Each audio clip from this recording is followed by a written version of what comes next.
Shalom di dalam nama Tuhan kita Yesus Kristus. Kita mengucap syukur karena pada hari ini sekali lagi Tuhan memberikan kita kesempatan untuk merenungkan firman Tuhan bersama-sama. Dan sebelum kita mendengarkan perkongsian firman Tuhan, saya ingin mengajak semua jemaat untuk berdoa bersama-sama. Mari kita berdoa. Terpuji termulia nama Bapa di surga, karena Engkau telah memberikan anak-Mu Yesus Kristus untuk mengalami penderitaan kesengsaraan untuk menggantikan pihak kami.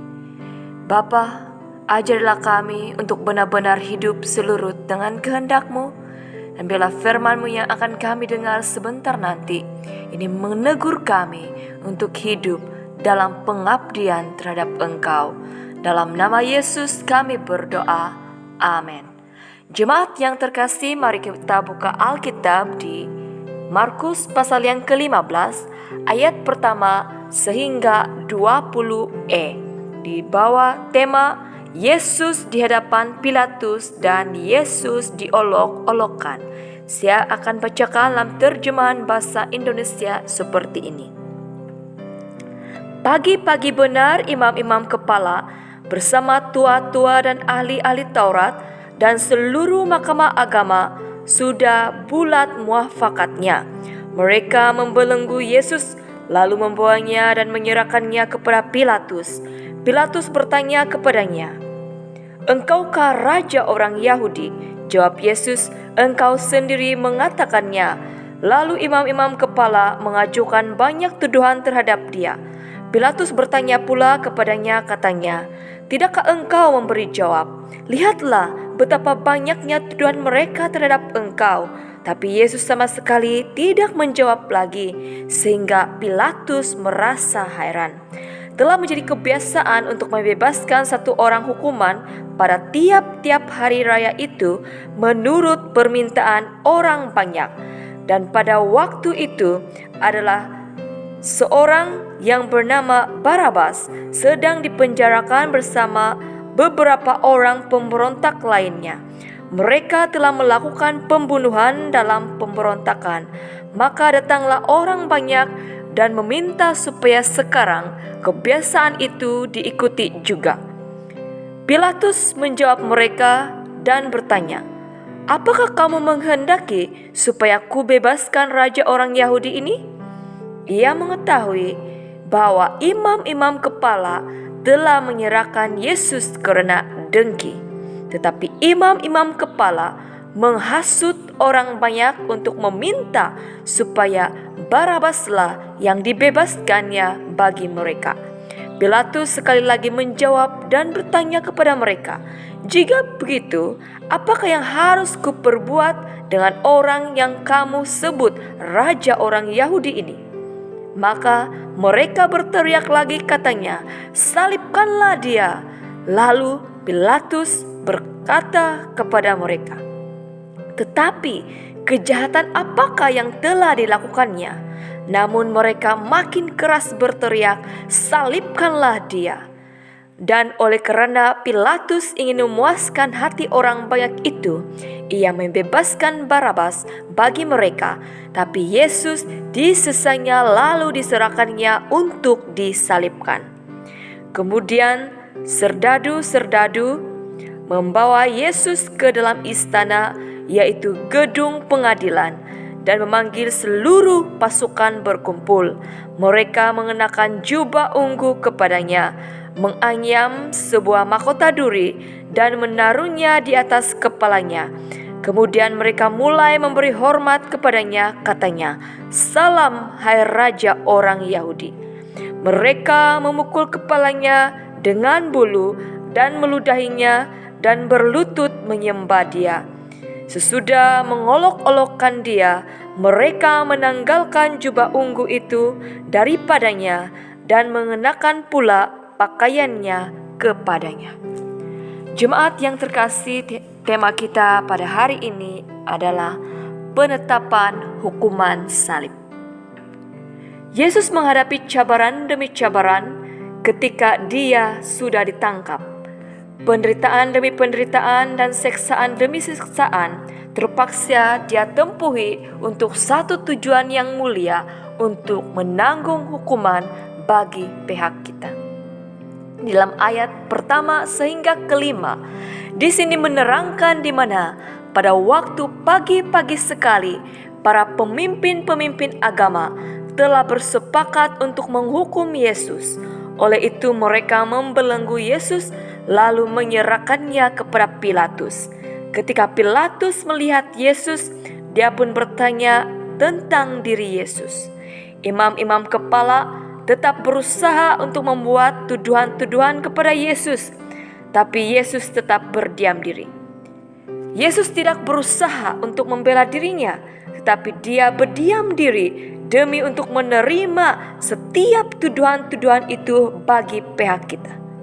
Yesus menanggung pertuduhan karena kasihnya kepada manusia. Di dalam ayat ke-6 sehingga ke-15, di sini menerangkan bagaimana Pilatus memberi pilihan kepada orang ramai siapakah yang akan dibebaskan pada hari raya tersebut menurut kebiasaan mereka. Apakah Barabas, seorang banduan, atau Yesus yang akan dibebaskan? Pilatus tahu bahwa imam-imam agama sebenarnya mempunyai perasaan dengki, cemburu, dan iri hati terhadap Yesus. Itulah sebabnya mereka menyerahkan Yesus kepadanya. Apabila perasaan dengki, cemburu, dan iri hati memasuki hati seseorang, itu akan membutakan kerohanian seseorang sehingga kuasa kegelapan mulai mengambil alih bekerja di dalam diri seseorang sehingga sanggup melakukan hal-hal yang tidak baik. Imam-imam agama menghasut orang ramai supaya meminta agar Pilatus membebaskan Barabas. Orang ramai yang mungkin pernah diberi makan oleh Yesus mungkin turut sama bersepakat untuk meminta agar Yesus disalibkan. Laungan kebencian disertai dengan sikap kedagingan sebagai manusia ditunjukkan apabila orang ramai berteriak keras agar Yesus disalibkan. Akhirnya Pilatus membebaskan Barabas dan Yesus dihukum dan disalibkan. Pilatus juga tidak mengadili secara adil, tetapi hanya mendengar kata-kata orang lain. Pilatus merasa takut dan terancam jika tidak mengikuti permintaan orang ramai. Di sini kita belajar bahwa untuk mengadili segala sesuatu, kita harus bijaksana dan mengadili secara benar tanpa terpengaruh dengan kata-kata orang lain. Orang baik ada kalanya harus menjalani hukuman, sedangkan dia tidak bersalah apabila sistem pengadilan tidak dilakukan dengan cara yang berhema. Dalam ayat 16 hingga 20e menjelaskan di mana Yesus kemudiannya dibawa ke dalam istana di tempat gedung pengadilan. Mereka memakaikan jubah ungu kepada Yesus, menaruh mahkota duri di atas kepala Yesus, dan mula mempermainkan Yesus dengan menyembah Dia. Lalu mereka memukul Yesus dengan bulu, meludahi Yesus dan berlutut menyembah Yesus. Mereka memperlakukan Yesus dengan penuh kerendahan dan kehinaan. Namun Yesus tetap berdiam diri dan tidak melawan. Kita boleh bayangkan situasi yang Yesus alami dan rasakan pada ketika itu. Yesus tetap bertahan dan menjaga emosinya agar tidak melawan. Yesus menerima semuanya dengan penuh ketabahan, kesabaran, dan rela demi untuk kita semua. Kasih Yesus mengatasi semuanya.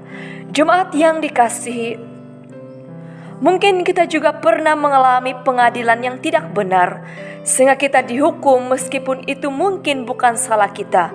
Sehingga kita merasa kecewa, terluka, berdendam, dan marah. Tapi marilah belajar seperti Yesus yang siap menghadapi pertuduhan dan hukuman, karena Yesus tahu Bapa di surga senantiasa melihat pergumulan yang Dia alami. Mungkin kita juga pernah dihina, diludahi, dipukul dan dipermainkan oleh orang lain. Tapi marilah kita belajar untuk mengampuni dan mendoakan orang-orang seperti itu, karena Yesus sudah terlebih dahulu menanggung penderitaan untuk kita. Walaupun manusia menghina kita, tapi di mata Tuhan kita tetap berharga. Amin. Walaupun manusia membenci kita, tapi Tuhan tetap mengasihi kita. Amin. Walaupun manusia menolak kita, tapi Tuhan tetap menerima kita. Amin. Yesus sudah menjadi teladan yang baik untuk kita semua. Biarlah kasih Yesus menyinari setiap hati dan diri kita. Mari kita berdoa. Bapa kami yang berada dalam kerajaan syurga, kami mengucap syukur ya Tuhan, karena melalui firman-Mu yang telah kami dengar, ini mengajar kami supaya kami menghargai pengorbanan dan penderitaan yang Yesus telah alami untuk menanggung hukuman bagi pihak kami. Sehingga walaupun Yesus diadili dengan cara yang tidak baik, tidak benar, tapi Yesus tetap menanggung dan rela menerimanya karena kasih-Nya yang besar untuk kami semua. Terima kasih Bapa, dan ajarlah kami Tuhan supaya dalam sistem pemerintahan negara kami, pengadilan tetap berjalan dengan baik menurut kasih-Mu. Seperti mana yang telah kami belajar, apabila sistem pengadilan tidak baik, itu akan menyebabkan orang yang tidak bersalah akan dihukum. Orang akan mengalami kesedihan, kecewaan dan penolakan. Bapa, ajarlah kami untuk selalu merenungkan firman-Mu, supaya firman-Mu ini selalu menguatkan kami. Terima kasih Bapa, dalam nama Yesus Kristus kami ucap syukur dan berdoa. Amin. Salam kasih daripada saya, Pastor Feliani Fo. Tuhan menyertai dan memberkati kita semua.